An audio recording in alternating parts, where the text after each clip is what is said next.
Now, after the First World War, the roaring 20s brought a mood of optimism. Petrol engines had become more powerful and speed records were broken. Racing was mainly a man's world, but an unlikely character rose to prominence as the fastest woman on water. Yeah, Joe Carstairs, as she was known, presented herself as male and lived openly as a lesbian. With an inherited fortune, she came to the Isle of Wight to pursue her dream of powerboat racing. Yeah, she did. Now a theatre group on the island has written a play about her life and gender identity. Simon Marks has the story. At the end of the third lap, New one, just rounding the buoy now, driven by Miss Carstairs. Born in London in 1900, Marion Carstairs became a powerboat racing champion and all-round complex character who dressed like a man, tattooed her arms and went by the name of Joe.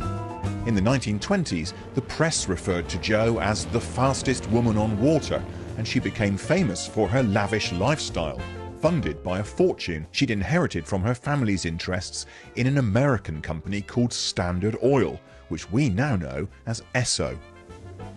With so much money, Jo could do whatever she liked, and the two things she liked the most were women and fast boats, the latter of which brought her here, to East Cowes on the Isle of Wight.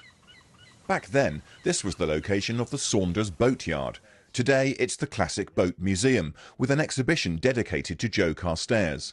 Historian Dominic Fontana has researched her life. She wanted to be called Jo, non-gender specific.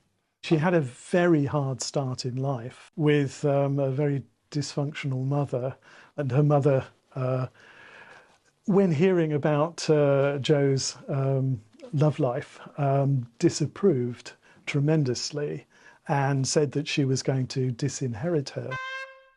Jo knew what she had to do. She married a childhood friend, just for appearances. As soon as her mother died, Jo got the money and the marriage was annulled. She set about leading her life in the most adventurous and fantastic way, and clearly having a great time with her girlfriends. She then progressed on to motorboats, speedboats, powerboats, and she was quite fearless, really beginning to push the speeds up. 1927, she won a trophy for capturing a world speed record at that point. A racing career to be very proud of. She won lots of trophies. After she'd finished with Sam Saunders, she set up her own boatyard, the Sylvia Boatyard, and yes, she was living here, working very directly with the people of the island, and in particular her mechanic Joe Harris, of whom she was very fond, and indeed provided for him and his family all the way through the rest of his life. Jo was generous to many of her friends. Here she is, in the centre, about to christen her new boat in 1931. On the left, that's Sir Malcolm Campbell, and no wonder he's smiling, because he'd just received a knighthood for setting a new land speed record in his car Bluebird, which she had largely paid for.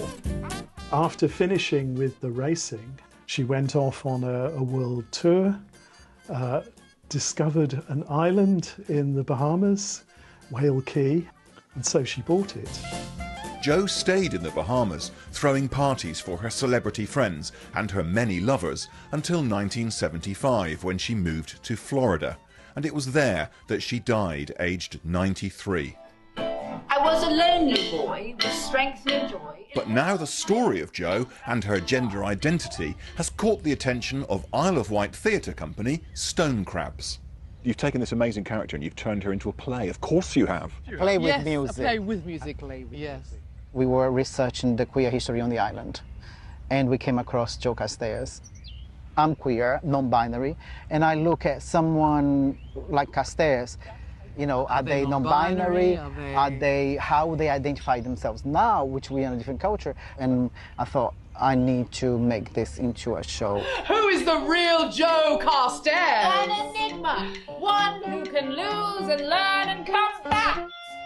We have created a character who is a young non-binary writer because they want to answer the same question. So the whole play does explore that. We invite people to just be open-minded about it. This is a a wonderful, honest look at someone who is a hero for the queer community, but who should be well known. Yeah. You must consent to get married, or I am cutting you off completely.